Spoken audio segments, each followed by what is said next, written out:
Hey everyone, my name is Griffin and welcome back to another video in the Canadian Investing 101 series where we cover topics such as ETFs, high interest savings accounts, and in today's video, the 3 types of Canadian investment accounts that are open to Canadian investors. Now, if you're new to investing, then today's video is going to shed some light on the different pros and cons of each different account type so that hopefully at the end of today's video, you can make a more informed decision as to which account type is right for you. And yes, I did indeed say investment account because in order to buy securities such as stocks, bonds, or ETFs, you need to have a special investment account rather than your typical checking or savings account. So essentially, when you want to start investing, you're going to have to open an investment account with a broker, whether it's an in-person broker or if it's an online stockbroker. Now, personally, as a millennial, I'm all about the online stockbrokers because they typically come with much lower fees, and sometimes for certain securities such as ETFs, there's no fees whatsoever. Now, I have made a more in-depth video about the top Canadian online stockbrokers that you guys can check out right here if you're interested, but just to save you some time here, I would either go with Wealthsimple because of the really good customer service and amazing platform,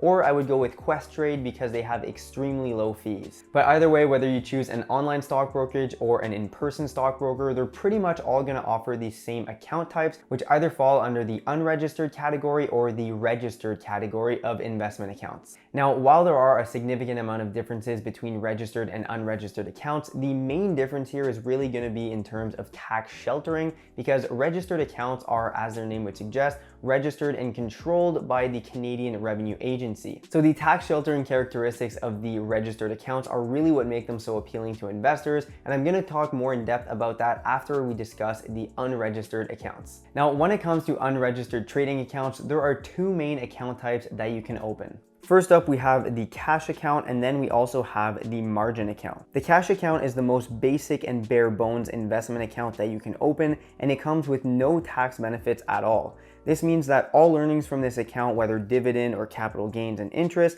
count towards personal taxable income, and you must pay tax on this extra income coming in for a year if you decide to sell your securities. So straight off the bat though, I can guarantee that if you're looking to get into investing, it's certainly not to pay the tax man any more money, so I would not recommend starting out with a cash account.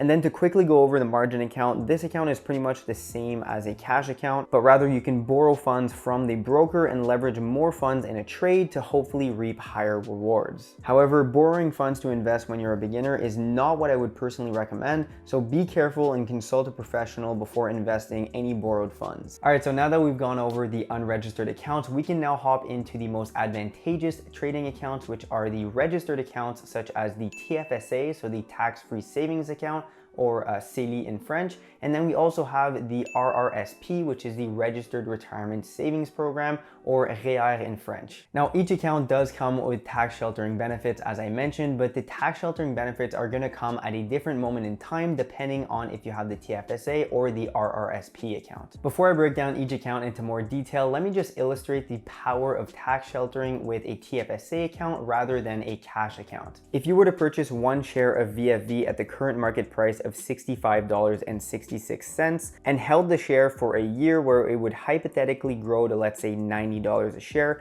you will have realized $24.35 in interest over the period if you were to sell after that 1-year period. Now, if the ETF was purchased in a Tfsa, that $25 of interest will go straight into your pocket and you don't have to pay any tax on it.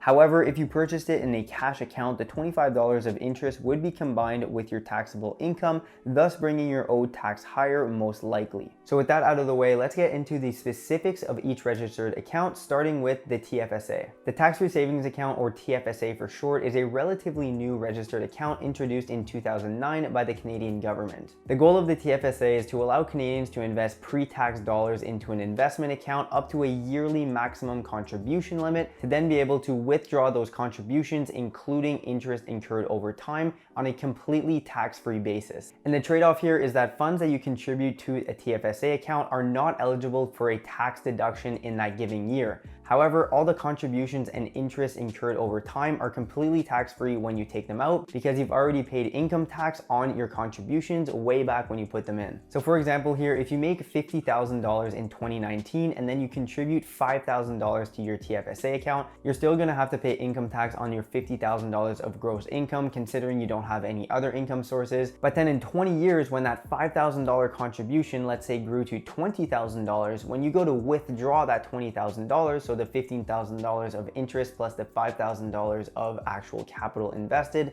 you do not have to pay any income tax on that $20,000 in the year, let's say 2045. So at this point, talking about the Tfsa, you might be wondering, hey, can I go buy, say, $200,000 of Snapchat stock and then have that grow over time and withdraw all that money tax-free?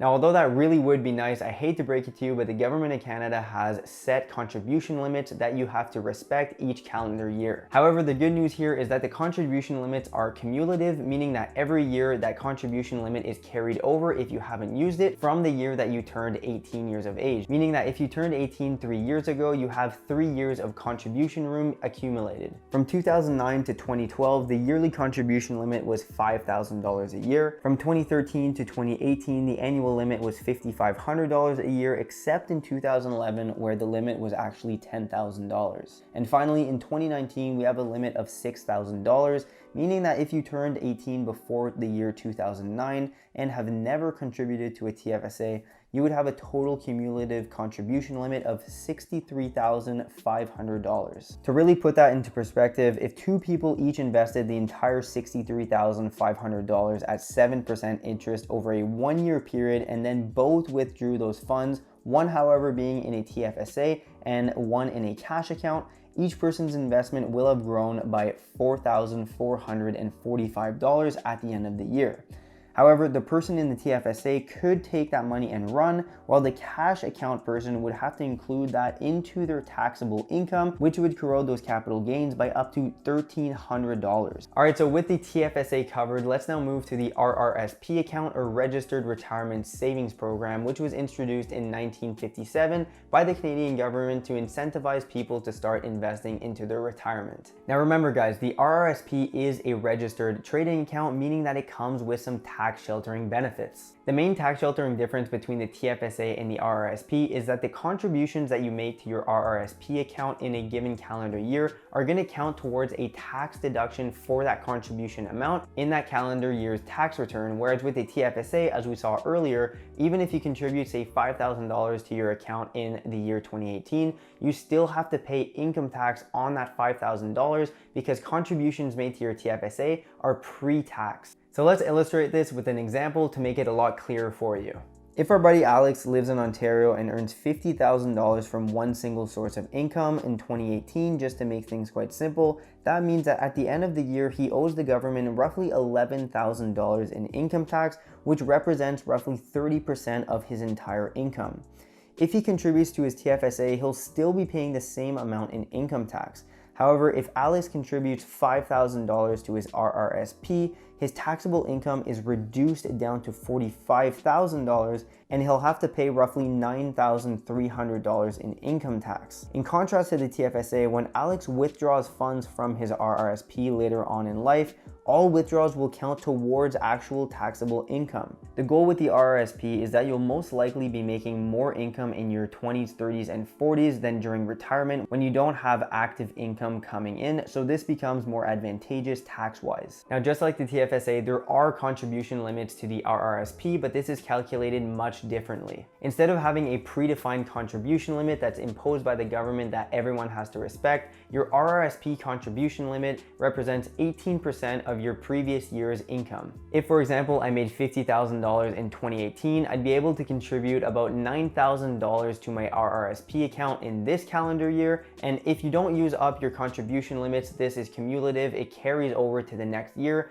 for every year that you're over 18. So with all that said, after looking at the different account types, this is a good time to give this video a thumbs up. If you were to ask me which account type would be best to open first, I would definitely say that you have to go with a registered account because that's an absolute given so that you can take advantage of the tax sheltering benefits. If you've never contributed to both an RRSP or a TFSA account and you've been 18 for quite some time now, then it's safe to say that you have a pretty hefty contribution room, which you should max out before ever considering using a cash or margin account. When deciding between the RRSP or the TFSA, however, it's really going to depend on your goals as an investor and your time horizon for your investing. Personally, I would recommend starting off with the TFSA, especially if you're a younger investor, because my theory behind this is that while you're in your 20s, you're more than likely going to be making less money than in your 30s, 40s, and 50s on average. And so for this reason, you're in a lower tax bracket right now. So a contribution to your RRSP account isn't going to have as much of a significant impact on your tax deductions at the end of the year versus say in your 30s or 40s when you're in a higher tax bracket, that contribution deduction is going to make a higher impact. And on top of this, if you start contributing to a TFSA account early, you can maximize compound interest through your time horizon in investing. And this is going to have a significant impact on your interest over the long term that you can withdraw tax-free later on in life. And once again, that's just my opinion, and I would also recommend opening up your TFSA or RRSP account with Wealthsimple. They have amazing customer service and a really intuitive platform that allows you to contribute funds on a recurring basis. You can set it on autopilot and they will make a customized ETF portfolio for you without having to do anything based on your tolerance and risk level. If you're interested in getting your first $10,000 managed for free by Wealthsimple, there's a link down in the description. You just have to click on it, follow that link and sign up. You will get $10,000 managed for free for 1 entire year, which in my opinion is an opportunity that you shouldn't let slip. All right guys, thanks a lot for watching today's video. I hope it gave you some valuable insights on which account is right for you. If you enjoyed it, please make sure to give it a thumbs up and subscribe to the channel. We talk about personal finance, investing. So on that note, I'll see you guys soon.